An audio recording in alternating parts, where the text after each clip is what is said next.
Good morning, good morning, good morning. Good morning. Are we officially starting now?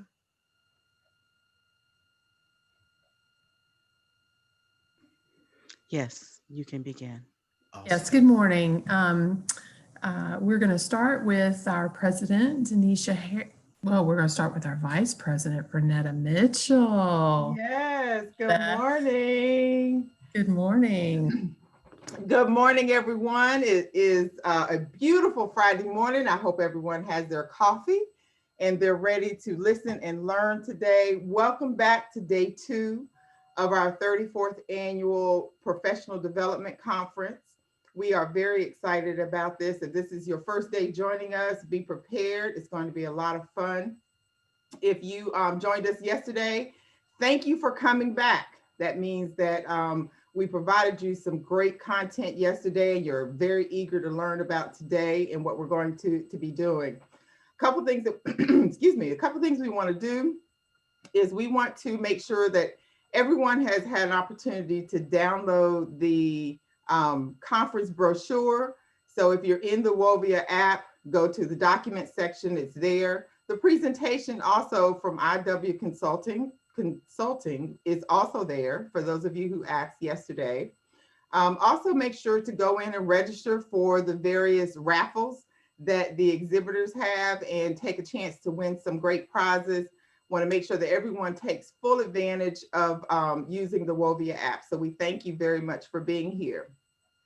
Thank you to Madam President Denisha Harris for her vision and insight. Thank you to Carla as the chair of the programs committee and every single person that has worked tirelessly on this conference this year. It is turning out to be a great, great conference. So what do you have to be prepared for today? So we've got some great things for you today. We're going to have, excuse me, I don't know, it's too early for me. I haven't had enough coffee yet. My voice is not working.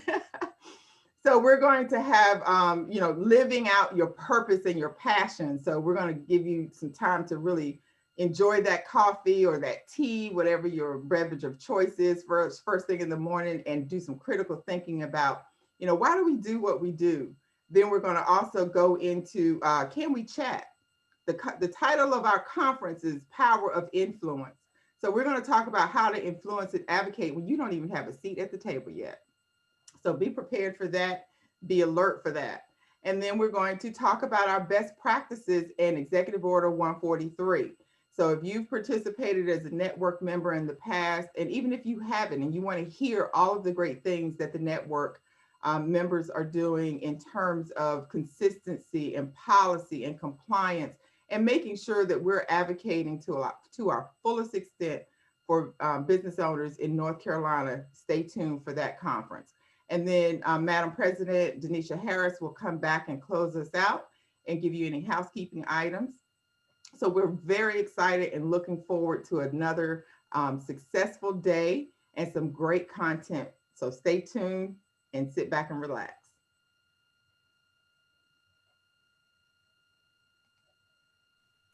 Thank you so much, Bernetta, for that warm welcome. And again, it is so good to be here this morning. I'm excited about today and all we have in store for you today. And first up, as diversity influencers, we often are in situations where we have to speak truth to power. It is an imperative in those situations that we manage our mindset and learn to consistently operate in courage over fear. So thank you so much for joining us for this session, Courage Over Fear, Living Out Your Purpose and Your Passion. We have a dynamic and powerful presenter today, Mr. Coach Jamal Vallair. Coach Jamal is actually joining us from San Diego, California. So I know it is quite early for you in California, but we appreciate you for joining us here today. Thank you for having me. Coach Jamal is a trained speaker, certified in areas of mindset, neuroscience, performance, and life coaching. It is his life's mission to help executives, entrepreneurs, and business professionals explore and maximize their inner genius, creating more fulfilling lives and helping his clients transform their life goals into reality. There are certainly more information about Coach Jamal in our program booklet, and we ask you please take a look at that as well. We will have the opportunity to hear from Coach Jamal, and if you have any questions or if you want to interact with him, please put your information in your comments in the Q&A section of this particular session. And so towards the end, we'll have an opportunity to review those comments, ask those questions, and get some interaction going, because I know that's something Coach Jamal really enjoys. So without further ado, I'll put it in the hands of Coach Jamal. Thank you so much, Ms. Harris. Good morning, good morning, good morning. It is about 5 a.m. where I am in San Diego, California. So it is a pleasure to be here with you to talk about some things that I think that are very, very important in this time and age. We have a pandemic going on. We have regime change in government. We have life is just happening on so many different levels. And I think it's very, very important that we understand the value of what it means to live a life on purpose, but also to maximize the time that we have. There is a quote that I was reading the other day. It says, everything that you're looking for is on the other side of fear. We've been talking, as I've been coaching and speaking throughout the world, actually, there have been people who was like, what do we do next? There seems to be so much turmoil. There seems to be so much chaos and uncertainty. Where do we go from here? And for the most part, it's caused me to take some time to think and just be able to pause. So many times we're in a rush to get to the next thing, the next paycheck, the next contract, the next thing, that we don't take time to sit back and actually identify what is the highest priority here?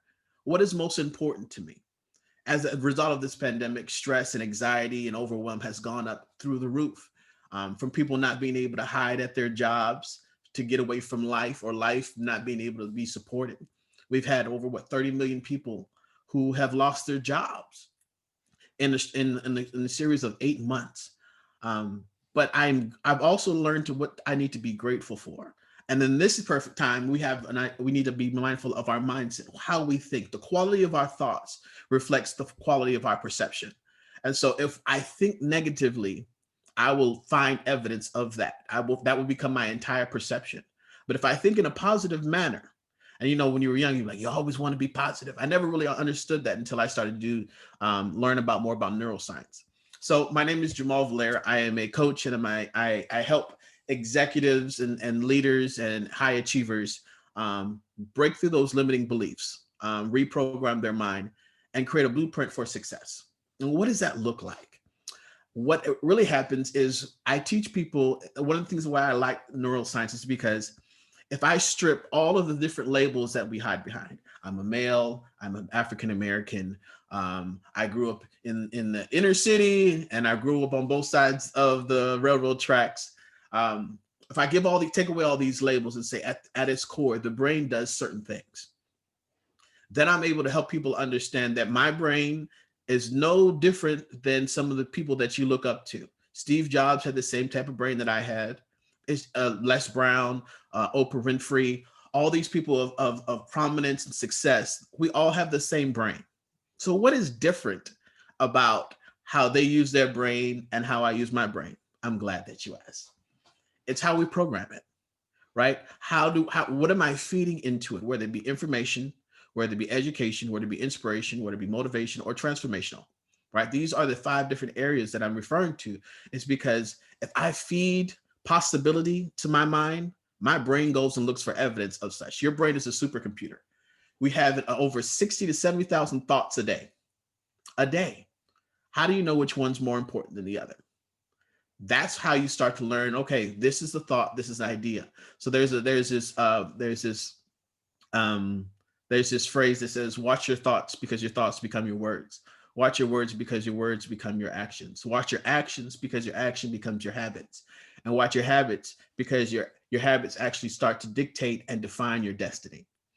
And many times we have these habits that are normally linked to fear. There are 4 types of mindsets that you'll go through, and it usually will show the trajectory of your life. The first one is scarcity mindset. The scarcity mindset means that there's not enough for everybody to go around. So I have to do whatever I need to do to survive. That is a scarcity. That's a low level thinking, a low level frequency of understanding. The second one is a fixed mindset. That means things will always be the same. Nothing will ever change, no matter how much work, how much energy, how much time, how much I put my vision board. I will always be able to get a certain outcome. The next mindset is called a growth mindset. The growth mindset is built up as, if I spend more time and I focus my energy as well as learn, I can always overcome whatever obstacle that I'm looking at. Einstein says that a problem can never be solved on the same level of thinking that it was created. And then there is the fourth one, which is a higher level vibration, a mindset and school of thought, which says wealth and abundance is a birthright. Abundance means that there is more than enough. That means that either from a wealth mindset, and there's a difference between rich and wealth. And when I say wealth, I'm not only limiting to money. Wealth is information, is access, it is an understanding of value. And for many times we've been taught that the harder you work, the more money you make. And I've learned over the period of time of being mentored by very high achievers, that's not always the case. So what are some of the main obstacles of the brain? Right? There are 6 main obstacles of the brain. It's number 1, fear. So how does fear work in the brain? So your brain is a supercomputer. Oftentimes when I'm talking with people and I say, show me the most advanced piece of technology that you own, and they all put up their cell phone. I don't care if you're Android or Apple, but most people, especially the Android people, like, my phone is probably the most advanced piece of technology. And we've already trained ourselves to think that our brain and how we think is second nature to a phone. And I always challenge that thought because it was somebody's brain that created that phone. And every time that phone has a problem, it breaks down. Somebody with the brain has to fix it. But we have given up our genius. When's the last time someone called you a genius? Right? When's the last time someone reminded you of your genius, your power, your strength, your tenacity, your perseverance, your creativity? So I'm here to remind you of your genius. Why did people hire a coach? It's because they need to be reminded of their genius. I heard this one quote that says, the reason why people need to be in personal development, always growing and evolving, first to make sure that you're not dying, right? But also, I heard a beautiful analogy. It says, most butterflies can't see their own wings. And I took a thought and I paused on that. I said, wow. He said, a butterfly only knows to be able to operate, to go from activity to activity. It never takes time to look in the mirror to see the beauty of its wings, the patterns of creativity and colors that have been made it so beautiful. And that happens with a lot of high achievers, with a lot of people who are just going through life. We never take time, or we never have somebody reaffirm us on our genius, on our creativity, on our innovation, our passion. And so what we get into a construct of is just paying bills till we die. I'm a firm believer that we were put on this earth to do more than just pay bills till we die. And my question to you is, what is the dream that you'll achieve that will outlive you? I'll say that again. What do you want to accomplish in the world that's going to keep on living after you die? Les Brown and Dr. Miles Monroe said that one of the most wealthiest places in the world is the graveyard. And I was like, how could that be possible? He said, because in the graveyard is where we take all of our genius. We take all the books we were supposed to write, all the speeches we were supposed to give, all the people we were supposed to affect, but we were too afraid to be able to step out into our greatness. We take that with us. All the people you were supposed to impact, the books you were supposed to write, the workbooks, the workshops you were supposed to do, the contracts that you were supposed to win on behalf of people of minority who are minorities, all that genius, because you lived beneath your privilege. You've taken all that to the grave and you said, you know what? God, divine, whoever you believe in, you've given me all these gifts and talents, and I'm going to take them with me. They don't deserve them. And there's another quote that says, God gives you all these gifts and these talents on purpose. I am only responsible for the gifts and talents that I'm given. I'm not responsible for Oprah's gifts and talents. I'm not responsible for Tony Robbins' gifts and talents. I'm not responsible for Mark Zuckerberg's gifts and talents. I'm only responsible for the gifts and talents that I've been given. So that requires me now to look introspectively. What have you put inside me that the world needs? My perspective, my genius, my creativity, my passion, my joy, my laughter, all these different things we have sequestered just being able to survive. And so there are 6 different obstacles of the brain. The first one is fear. And so when your brain sees, it has a perception of fear, your brain, certain parts of your brain turns off.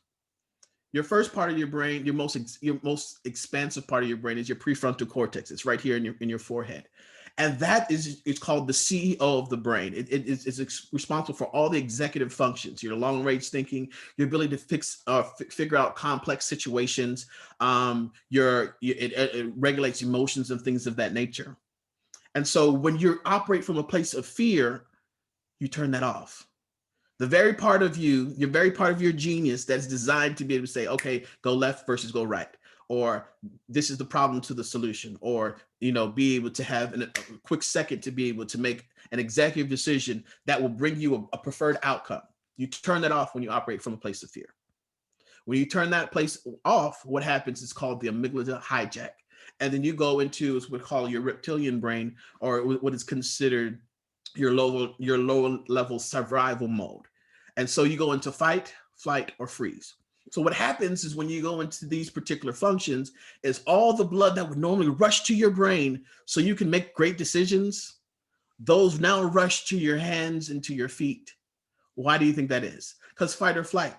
So our brains have been considered to be over 2 billion or 2 million years old. And so we've had a lot of great upgrades, but some of them are still very basic in nature. And so when there is a perceived threat, the body doesn't know the difference between if the threat is real or not. It goes into internal shutdown mode. And so the blood that would normally go to your brain doesn't go there. It goes to your hands and to your feet, because we're not sure if we're looking at a saber-toothed tiger from the Ice Age, or we're just stressed about when's my next paycheck going to be on time, or am I going to be late for my job, or are the kids doing okay, or how is things going in the economy and the stock market, or who's going to be president. The body doesn't know the difference between that level of extreme or I'm just feeling overwhelmed. And so this is one of the states that also puts us in a position where we do bad decisions.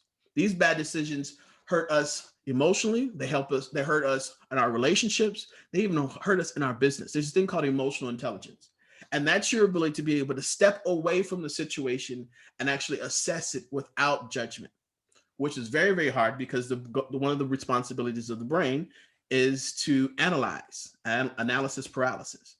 So we talk about the different types of fear when you go into fight, flight, freeze, or appease, right? Or faint. So the faint is, I'll break down each one of these. The fight is what am I fighting for? Is it really worth my time and my energy? The flight means, what am I running away from? What responsibilities, what opportunities am I running away from because I'm operating from a place of fear? What contracts am I afraid to go after simply because I think it might be too big? What opportunities am I advocating for someone else's? And I said, I'll never get it. There's always, I always teach my clients, there is always opportunity in every obstacle. Most of the millionaires of this country have always become millionaires because there was a problem that the world needed to solve, and they became a solution. And so my challenge is to you is to ask yourself, what problems do I solve? Where am I a solution to what the world needs? And I believe this organization is one of those things, of being able to say, let me help you build your business. Because if you build your business, you build a legacy, right? There was a quote that I heard that says, if CEOs are teaching their kids to be CEOs, what is everybody else teaching their kids? And I was like, wow. For most of our lives, we have been taught to be simply, how do I say this? We've been taught to settle. Our fear has taught us how to live beneath our privilege. I have a 3-year-old, and as much as I love her, I've told her no about things than I've told her yes, out of protection, out of safety. And can I tell you this one little secret about the brain? The brain is not designed to make you happy. It's not. The brain is designed to make you safe. And everything that you're looking for is on the outside of your comfort zone. Can I tell you that the brain perceives change as a threat? And the reason why it does that is because efficiency. The goal of the brain is to do 2 things, is to be able to survive and be efficient. And so what does that mean for you? That means when you start to try a new habit, if you're trying to meet new goals, if you're trying to become the best version of yourself, and you have a habit of not really just doing, for example, procrastination, or just not doing certain things, once you try to say, I'm going to make a change, you are now going in threat DEFCON 1. So now the brain is like, oh, what are you doing? You want to change your relationship. You want to talk to somebody. You want to reach out to people that you don't know. We don't do that. That's not who we are. And so now you have an internal fight between yourself, between what's familiar and what you're aspiring for. And so it's very, very important to be able to understand, when I make this decision, am I making this decision out of fear? Am I making this decision out of fear? Because you may be making an emotional decision that requires a long thought out process to make sure that you can reap all the benefits of this decision. So fear is your first obstacle. Limiting beliefs and the stories that we tell ourselves. We are the sum total of the stories that we tell each other, not necessarily each other, but ourselves, when no one else is looking. If we could get all the words that we tell ourselves when no one else is looking, you're not smart enough, you don't have enough money, you're not successful, you're not attractive, all these different lies and stories we tell ourselves. If we were able to put them on a board and read them out loud, or if someone else became that person of all the negative things that we say about ourselves, we'd fight that person. We feel completely disrespected. But when no one else is around, we have no problem speaking about that way about ourselves. For some reason, we have this mindset. It's called our inner critic, who is always telling us what we can't do, that we're not smart enough, that we're not capable enough. You can't be financially free. You can't do what you love and make money. All these different things, these contracts, these lies that we tell ourselves, but it also keeps us safe. It keeps us from actually stretching forward to become the best version of ourselves. And so it's very, very important to understand, what are the limiting beliefs that I've made a bed with? Which stories am I telling myself that's keeping me in a safe place, from whether it be my income, whether it be from expanding my horizons, from learning something new, or becoming the best version of myself, whether it be emotionally, spiritually, financially? How am I and the stories that I tell myself keeping me from taking action? And usually that's what it is. We have what's your favorite way to procrastinate? What's your favorite way to self-sabotage your own success? It's usually wrapped up in our limiting beliefs and the stories we tell ourselves. The third thing is a negative mindset. I kind of mentioned that a little bit earlier about your negative mindset. If I tell you to go into this room and I want you to find all the people who don't like you, you'll do that with no problem. But if I shift that mindset, I said, I will give you $10,000 for each person that you see that smiles at you, has a good conversation, and that likes you. Your motivation has just changed. Why is that?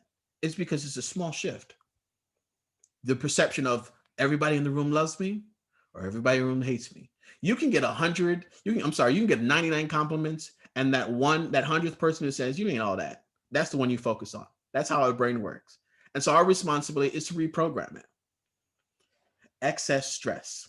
So what are the challenges of stress? How does that affect our particular functionality? I'm glad that you asked. So when it comes to stress, stress is more dangerous than COVID.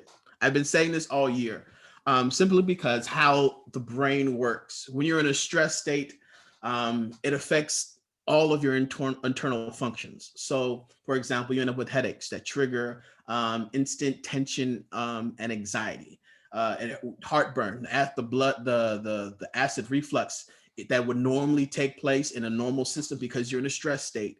That's now taking away from your health. Even how you carry yourself, your confidence, your self-esteem. When you're in a stress state, you can't be happy. That's not how it works. I know we've come up with this slide that we can do multiple things at once. You can do things at 30 and 20% when you're doing multitasking, but it's better and more efficient when you just do one. Stress also makes you a higher risk of heart attack, rapid breathing, heart pounding, fertility problems because of stress, increase in depression. Right, depression has gone has skyrocketed in that, and many times we don't even identify ourselves as being depressed. I come from a family where we don't do depression. You just keep on working, you do whatever you need to do, and we have taken these outdated belief systems into our current life, and it's killing us. It's slowing us down. It's stopping us from becoming the best version of ourselves. Right? When you're operating from a stress state, you have to deal with insomnia. So you're not only having health issues, but now you can't sleep. And now that you cannot sleep, you're not able to process all the information and be able to. Sometimes we are waking up tired because we've not learned how to rest. And there's a difference between resting and learning how to sleep. So it's very important that you start to take better care of yourself. High blood pressure, stomach issues, muscle tensions, low sex drive. All these different things are rooted in your stress. So it's very important that you start to take better care of yourself. There's another thing, it's called disempowering habits. That's number 4. What disempowering habits do you have? Procrastination, right? Procrastination, there's if that's a habit, there's a 3-part, it's called a habit loop, where there's a reward, there's a trigger, there's a behavior, and there's a reward. So it's a trigger, a behavior, a reward. So you have a presentation or you have to have a meeting. You start to procrastinate. It gives me justifications on, what, maybe this is not for me, right? You start to make justifications on why you don't need to use your time wisely. The reward is that you may not feel like, if the opportunity fails, it maybe wasn't for me. You didn't feel worthy enough, right? So if you're ever looking for what are my habits, identify number 1, what is my trigger? What triggers me in this particular way, whether negatively or positively? Then what's the behavior? What is the action that I'm taking as a result of this particular trigger? And then what is the reward, whether it be good, bad, or the ugly? Your ability to identify these 3 things helps you identify what are my disempowering beliefs. Some of our disempowering beliefs have come from society, have come from our friends, our family, our parents, and it may be generational. So we have to be able to check in. I was coaching this one young lady, and she was probably in her mid-50s. And she didn't realize how one of her disempowering beliefs was stopping her from bringing in more money. And so we started doing a coaching session. And I was asking, I was like, where did you first? She was asking, like, how much should I charge for the services that I provide? She said, I don't want to charge this much because that's too much. And I said, you are able to help people with transformational experiences that will change their life forever. Where did you first learn that making a lot of money was a problem? And then she paused and she thought about it. Now, mind you, she's in her mid-50s. And she says, as a little girl, when I was 13 years old, I am the oldest. And I was told that if I want more out of life, or if I want more when it comes to food rations and stuff, I was being greedy.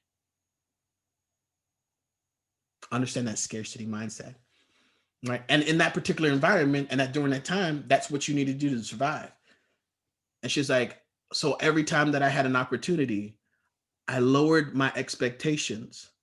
I didn't ask for what I was really worth because I was told that if you ask for more or ask for what I really believe I'm worth, I'm being greedy. And it snapped for her. She was like, I didn't know that I was using a belief from age 13 in my 50s. That shows you that how the brain works. So the brain operates in different functions. So from 0 to 3, you have a first stage of evolution. Then from 3 to 12, it has another stage of evolution. From 12 to 18, and then from 18 to 25. And so many times we have these beliefs that identify that are pretty much just outdated. It's kind of like your phone. You have to do a new update for the new apps and things of that nature. So what happens is we have a conscious and a subconscious. Most times we think that our conscious mind is who we are, and that's not necessarily true.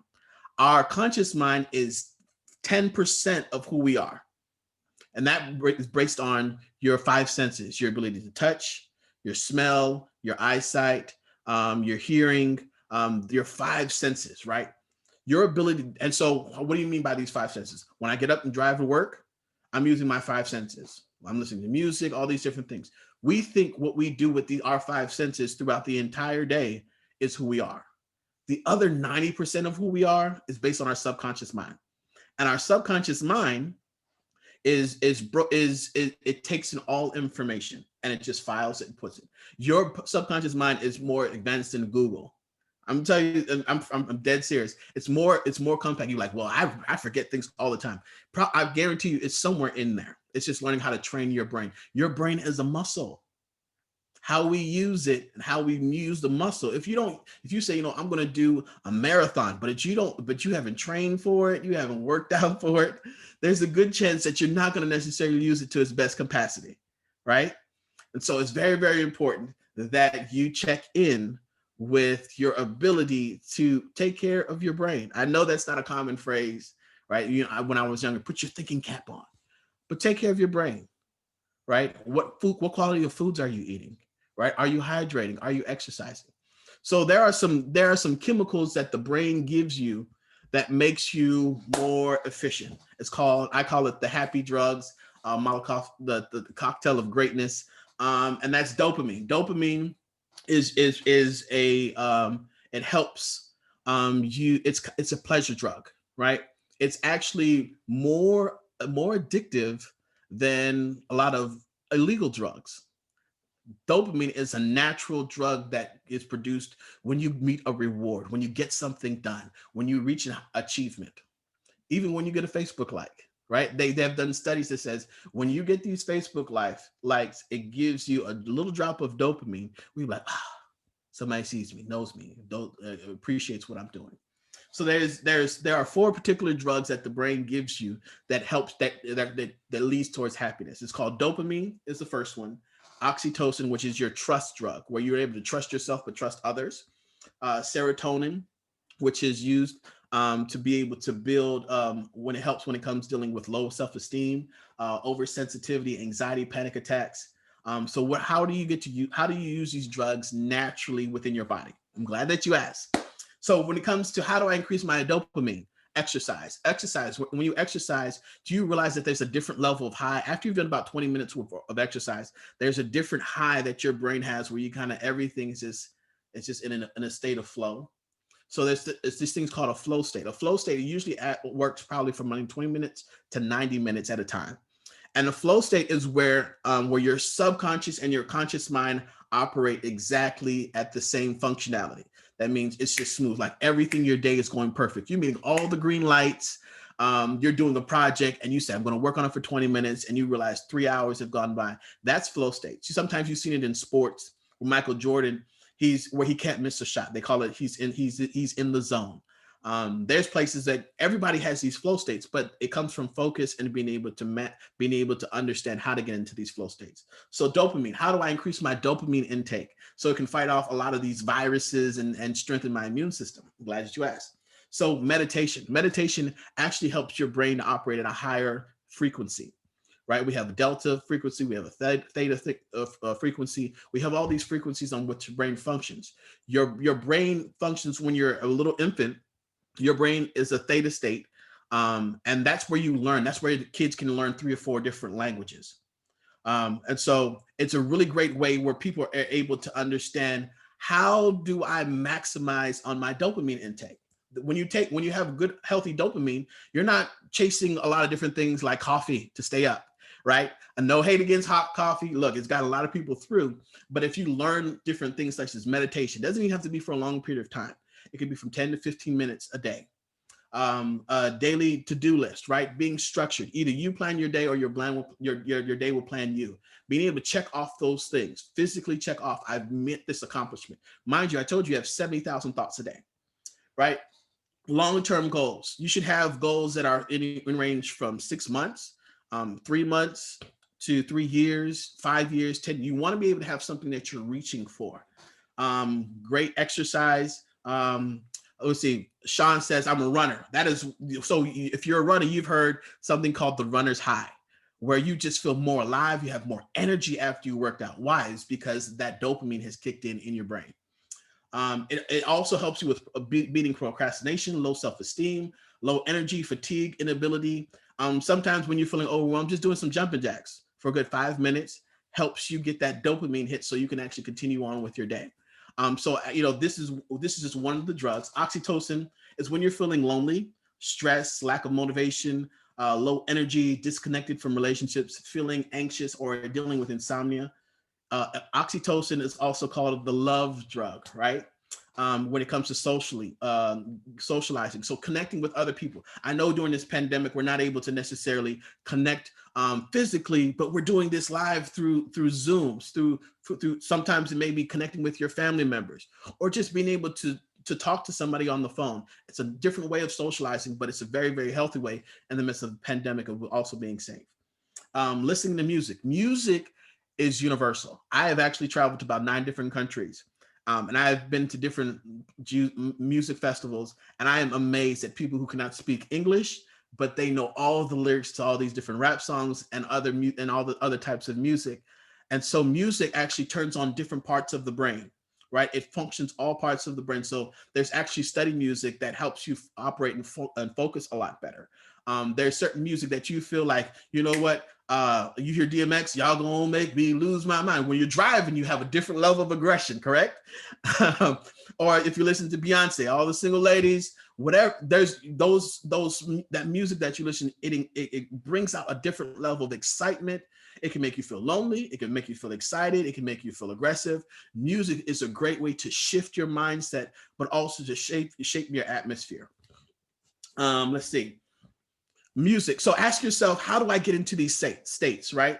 You should be able to create your own, what I call sacred space. Your sacred space is being able to, how do I get in touch with my inner spirit? How do I get in touch with being able to hear what's really going on with me? Because I was told as a young boy, all the answers that you're looking for in the world, they're locked up inside of you. And I was like, what do you mean?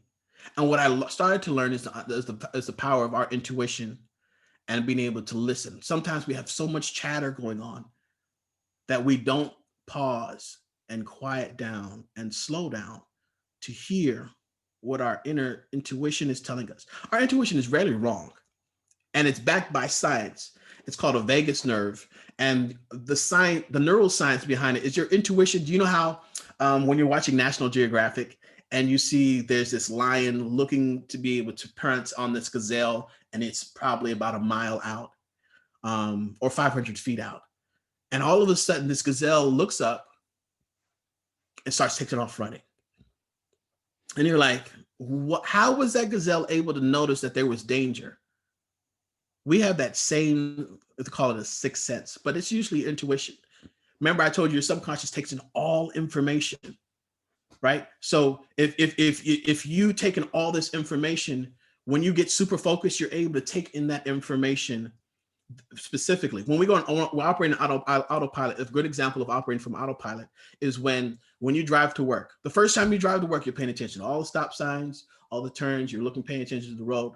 Now, over a period of time, you could be listening to music as you drive and you're like, oh, I'm already at work, right? Because it's autopilot. One of the functionalities of efficiency of the brain is to make sure that it can use as least amount of energy as possible. So the brain, as great as it is, it takes up 20% of the energy of your body. So it goes into autopilot. That's what we call information bias. So you may hear certain topics and you'd be like, I've already heard that. I'm going to turn it off because I'm going to make sure that I'm increasing my energy efficiency over a period of time. So these are some of the different things. The sixth thing is lack of emotional control.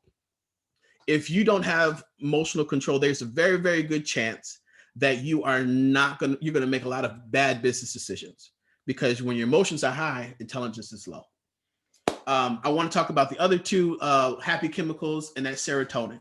And it's what we already identified: exercise, cold showers, sunlight, and massages. So sunlight, getting out in nature, is a very, very healthy way on just being able to help you reset the body, reset the mind, reset the spirit. And then endorphins. It helps with anxiety, depression, mood swings, aches and pains. So how do I get more of these endorphins? Laughing, sometimes even crying, creating art or music, eating dark chocolate for those people who love chocolate. Eating spicy foods is another way. Exercise, stressing, massage, meditate. If you notice, meditation is a real common thing when it comes to being able to get these particular drugs, that happy drugs that build you up naturally. I've actually seen people do Zoom concerts. I've seen people do, we actually celebrated my daughter's birthday through Zoom. All the family was able to come together and be able to do some. So being creative, it doesn't mean that it's not possible for you to be able to use the best, being able to connect with others, but just you have to use some level of creativity. Live music. I can't wait till the country opens back up and we can get back to normal. But in the meantime, we have a responsibility to build, create the life we've always wanted to. And when I say fear has challenged us to live beneath our privilege, we get to the point where we realize I've been playing my life on safe mode. And I say safe mode because for the most part, we've only wanted to be safe.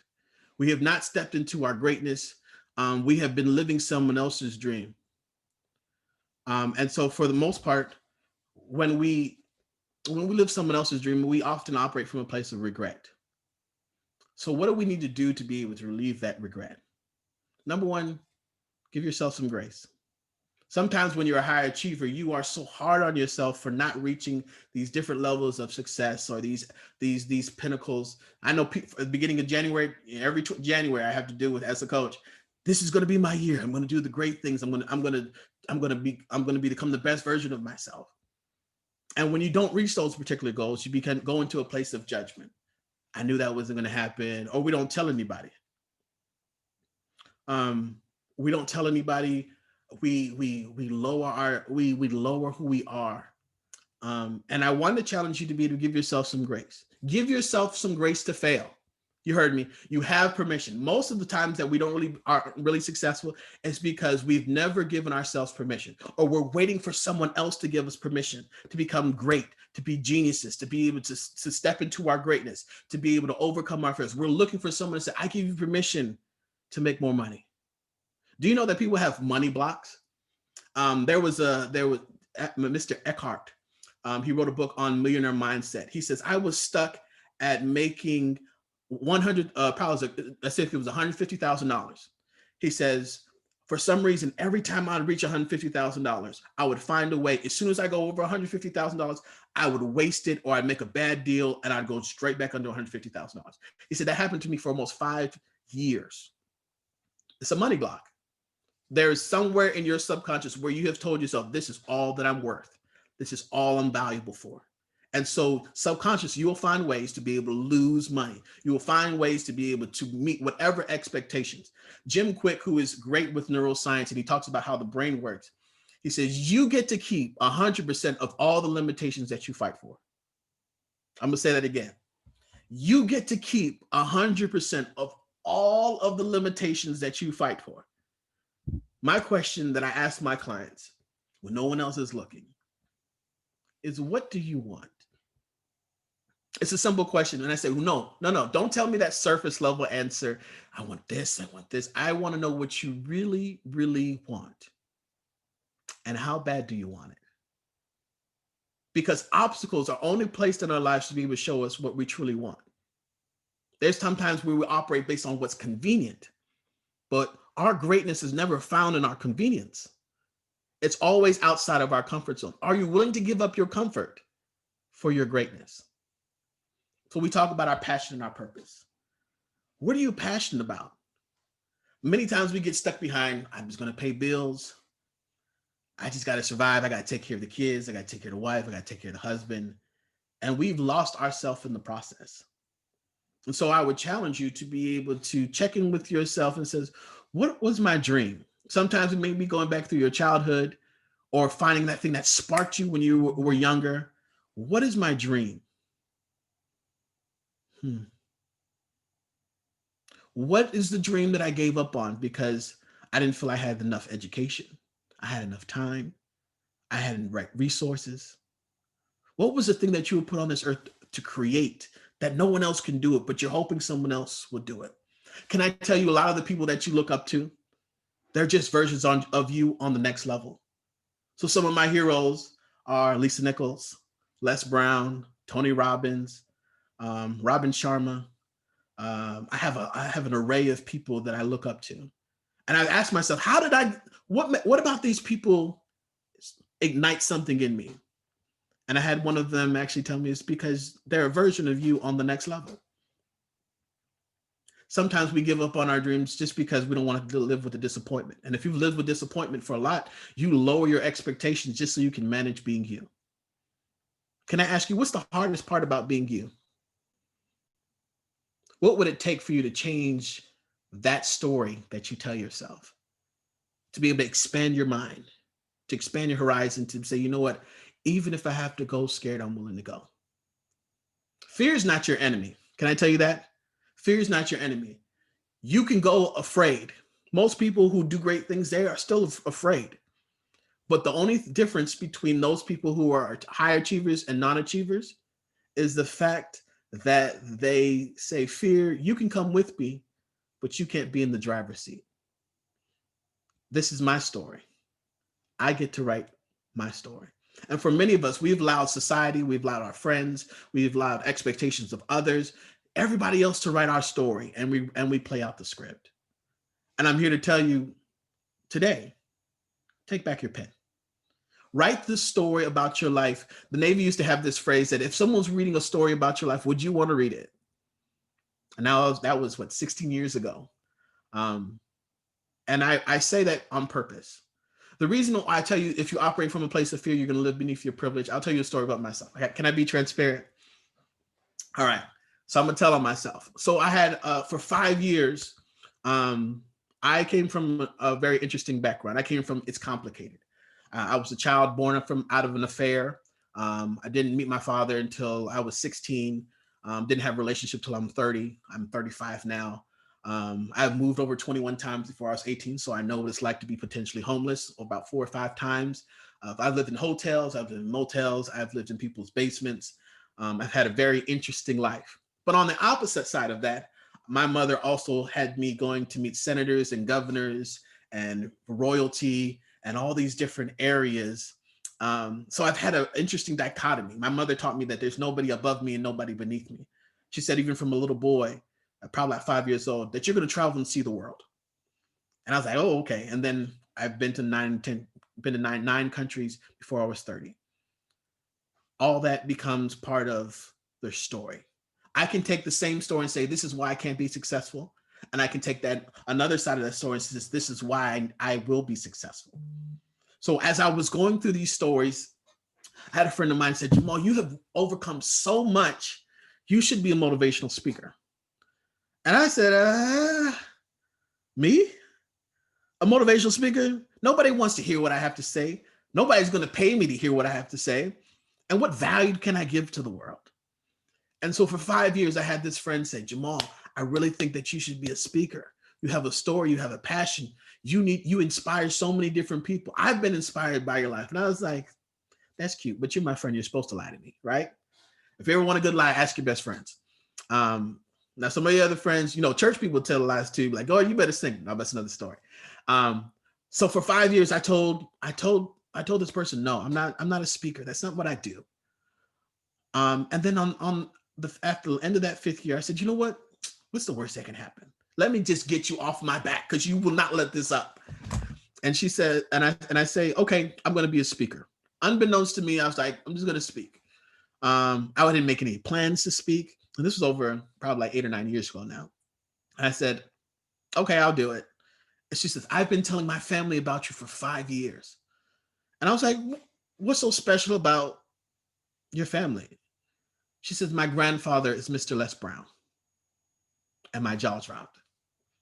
So for 5 years, I've been telling something that I secretly wanted to do, but I didn't think that I was enough.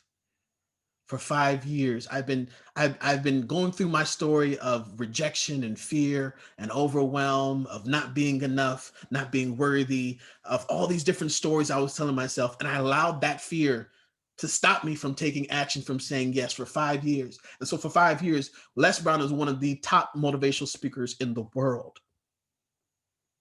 He's been waiting for me to say yes. And so I get a phone call, matter of fact, November 25th of that particular year, which was my birthday, from Mr. Les Brown. He says, I've been hearing about you for 5 years. It's a pleasure to meet you. I would love for you to come to Orlando. I want to train you. I want to teach you some of the arts of speaking. My family member has been taught, and she doesn't talk about anybody when it comes to what I do, but there's something special. There's a genius. There's a talent that you have. There's greatness within you. It sounds like you're hungry. Come to Orlando. Let me train you. And so for 3-4 days, I saw one of the greatest speakers in this generation be able to orate creative ideas, tell stories, use metaphors, be able to change people's lives. I've seen people, there was a man who was burnt 75% of his body, who was a firefighter, who was trying to tell his story. And he was telling all the details to Mr. Les Brown. And Mr. Les Brown told him back his own story, and he was in tears. The room was silent. They were in tears. They were so just in awe. Why do I tell you that? It's because you are living beneath your privilege. Whatever your dreams that you're aspiring to have, whether it be own your own business, whether take your business, whether it be able to have 3 or 4 businesses, whatever your dream is, your dream has been given specifically to you because you have the genius, the capability, and creativity to be able to do it. I understand that the bank account is not exactly where you want it to be.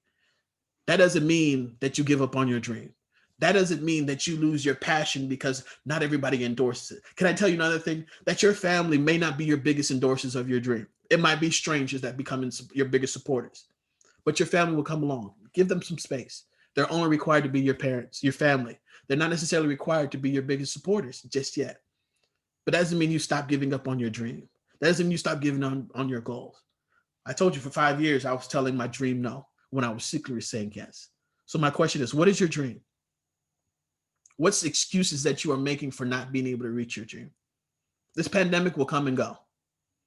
Nothing lasts forever. But can I tell you, the reason why that you have been given the dream and the vision and the purpose and the passion that you have is because the world needs it. If you want to be successful in your business, get clarity. Clarity provokes action. I always tell my clients, vague goals turn into vague results. The question is, what do you really, really want? And what excuses are you willing to let go of so you can grab and tap into your greatness? I think this is very, very important that you understand how great you are, how many treasures, how many ideas, whether it be writing books, whether it being able to connect with people, you are a visionary. Make sure that you have a community of other visionaries, right? You want to be around like-minded people. What are the quality of the thoughts of people who are around you? I had to learn that my circle needed to look a lot more like my future than my past. And so I asked God, I said, God, I don't necessarily have these resources. I need you to bring them to me.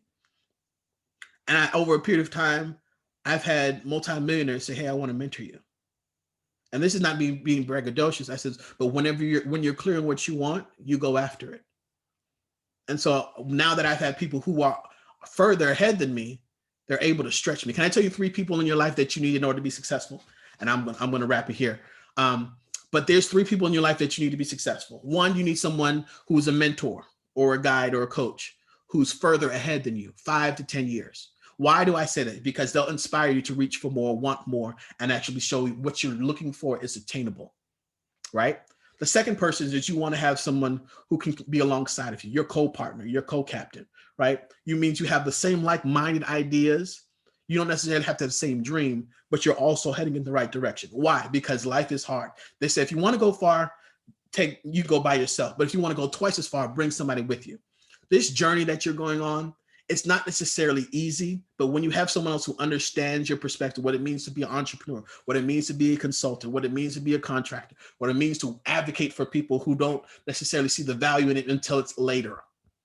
When you're with like-minded people who have a positive outlook on life, it makes the journey just a little bit more easier. People who understand where you're coming from. That's the second person. You need a co-pilot. The third one is probably the most inspirational, but it holds you most accountable to who you claim you are. Find somebody to mentor, someone who would never be able to reach the levels of success if you didn't come along and mentor them and pour into them. One of my principles is you cannot pour into a full cup. There's so much that has been poured into you, whether through education, through access, through people, through resources, and you're just holding on to it. Pour it out into someone else who would never be able to afford it, or who never be able to have it because they didn't have the same opportunities as you. And you're less likely to give up when you know you have someone else looking up to you. There are certain things that I do so much for my daughters, simply because my daughters live a life that I never even dreamed for myself. And can I tell you, your kids can't be your only motivation, because they're going to get older. They might disappoint you. They may go a different place in life, but you need to have your why. I always tell people, when your why is big enough, the how will find a way. So many times we allow how to be able to intimidate us from becoming the greatest version of ourselves. The how is just a conversation. It's just a strategy away, right? Sometimes we have these big goals. Your goals, if you can understand, if all the goals that you have for 2021 right now, if you have them all figured out, it's too small. You need some goals in your life that will challenge you, that will scare you a little bit. You're going to need some goals in your life that you're going to need other people. That's why it's great to have emotional intelligence, where you're able to shut your ego down, where you need to know everything and be in charge, and you learn how to have strategic partnerships. You can work a lot better and more efficiency when you have strategic partnerships. Ask yourself, what are 3 strategic partnerships? Whether it be dream people you want to work with, or people that you think that you may have access to, or people that you already are in the same area of when it comes to business. Write down right now 3 strategic partnerships that you want to have in 2021. Because what I've learned is it's not always about working harder, it's about working smarter. And in order to be able to get to the next level, you're going to need other people. So what strategic relationships do I need to have in 2021 so I can take my business from 6 figures to 7 figures? How much do I want to be paid an hour? I had this block with somebody, and I was until I started hearing people think on the next level, I was like, oh my God, people pay that. Floyd, I don't care if you're a boxing fan. Floyd Mayweather has this very quote that has inspired me. He says, it's a crazy number until somebody pays it. Let them call you crazy. Most of the geniuses we have in the world are not appreciated till they're dead. I'm not saying you have to die to be great. What I'm saying is, don't give up on your dream. Keep on going after whatever you've been given. It's been given to you on purpose. It's been given to you on purpose. If Barack Obama would have given up on his dream, would you be able to tell your young kids that you can be an African American and be president? No. And one of the things about living your life on purpose, a great example is Mr. Chadwick, who played Black Panther. He gave us some of the greatest roles of our heroes, which is iconic, even though he was living with cancer. And my question is, if you only had another year to live, write down right now, what would you want to accomplish? What would be your legacy? What do you want your kids to know about you? What would you want your nieces and nephews, your pastor, your preacher, whoever you look up to, your grandmother? For me, my grandmother was the matriarch of our family. She worked for the NSA for 30 years. She put all 5 of her kids through college. So there was an expectation that grandchildren had, and I'm the oldest of 12 grandchildren. There was an expectation that we all had to be something in life. Find your purpose. Your purpose may be finding something that angers you, whether it be kids being abused. Go after that. Your thing may, whatever you survived from, that might be the thing that you might need to go back. So if you're dealing with kids in foster care because you're a foster child, go do that. Right? If you were have $1 million, there's only so much you can spend. How are you going to be a blessing to someone else because you've been blessed with more? Can I tell you another thing about money? You will never be a master to what you're a slave to. Money is a construct. You're designed to create it. It's supposed to work for you. But as long as you're a slave to it, it will always oversee you. You will give up your relationships. You will give up your time. You give up your energy. You will give up your life and your purpose and your passion just to realize at the end of the day, I have nothing. So I wanted to give you some of these points. It almost got me a little teary-eyed talking about my daughters, because I do believe it's very, very important that you leave a legacy that's bigger than you. I see myself on the next level, where I see me speaking to thousands of people. I've done it. And I want there to be a point where my children and my family are in the audience and someone goes and taps on my daughter, Ayana Mari Vallair, and says, "That's your dad?" But I want her years from now for me to be in the same audience and say, "Is that your daughter?" My goal is to be able to create a world where she says that I can do it because my daddy says I can do it. He's not only said it, but he's also modeled it. So the question is, what is your legacy? How do you want to impact the world? How do you want to take your life to the next level so you can inspire someone else? I'm guarantee you, whatever your sphere of influence, someone is looking up to you because you are the greatest inspiration that they'll ever know. You are the reason why other people will not give up. So thank you for not giving up on your dream, for not giving up on your passion. Living on purpose. Can I tell you, if you find your purpose and you live in it, the money will come and find you. I'm dead serious. So thank you so much for giving me your time. If you have any questions, go ahead and type them in the chat. I have a lot more information, but like I said, I'm a girl dad. I speaking and coaching.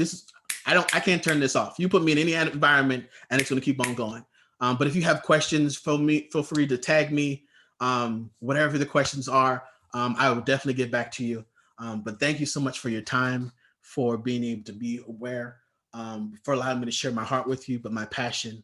And hopefully you've learned some tools on how to overcome your fear. Thank you so much. Thank you so much, Coach Jamal. I know that we all have learned so much from this message today. It has been a great opportunity to listen to you, to hear your story, to see your authenticity, and to feel your genuine heart and passion for what you do. And again, you've inspired us because you're the next level of us. You are here living your dream, living your purpose. And so we are so blessed to be inspired by you. And by all of the comments coming in through the chat, we just thank you so much for being with us this morning at 5 a.m. You've got all the energy. But that's what's happening. I was told there was, so when I went to Les Brown to do this speaking, I dressed up because I have this phrase, like you're supposed to dress up like you're the next keynote speaker. And this was probably over 15 years ago. And so every time I dress up, that's what I have in mind until I became the next keynote speaker. And even when I was walking around with Les Brown as an attendee, people kept on asking me, "You're one of the professional speakers here, aren't you?" And so you often hear that phrase as a little child, dress for success. I always say, dressed up for your destiny. If you, whatever you want to be on the next level, it is better to prepare for an opportunity and not come than the opportunity present itself and you not be ready. We won't live in regret. It's too costly. That's right. Thank you, thank you, thank you so much. This has been awesome, y'all. This is a great way to start our morning. Yes. Thank you again. And like Coach Jamal said, you can follow him. Where can we follow you online? So if you want to get in contact with me, find me on Facebook, Jamal Vallair. I have a website, jamalvallair.com, if you ever want to message me. If you're interested in coaching, I also have a group of about 50 entrepreneurs who we provide monthly training, accountability. I do some group coaching in there as well. If you're interested in any of those, it's creating a community of like-minded people who are trying to build to the next level of success. If you're interested in any of those, if you like to do one-on-one coaching, group coaching, or just talk, have a conversation with me, by all means, my website is www.jamalvallair.com. You can find me on Facebook. For all you people in business, you can find me on LinkedIn under my name. Or just message me in the app that we have to chat. I would love to get to know you, know about your business, what your passion is, and also give you some neuroscience peak performance coaching on how to be able to 10x your mindset, your belief set, and your heart set to take action. Wonderful. Thank you so much. So everyone go and connect with Coach Jamal, be a part of his community, learn from his wisdom. Thank you, thank you, thank you so much again for joining us this morning. Thank you for having me. We would like to invite everyone to come to our next session, which will be starting at 10 a.m. We have another fantastic session for you. We will be hearing from another great presenter, Jocelyn Millette, an attorney, Jocelyn Millette with McGuire Woods. She will be coming to us talking about, can we just chat? Can we have a conversation? How to influence and advocate when you don't yet have a seat at the table. It's going to be great. You don't want to miss it. Stay tuned at 10 a.m.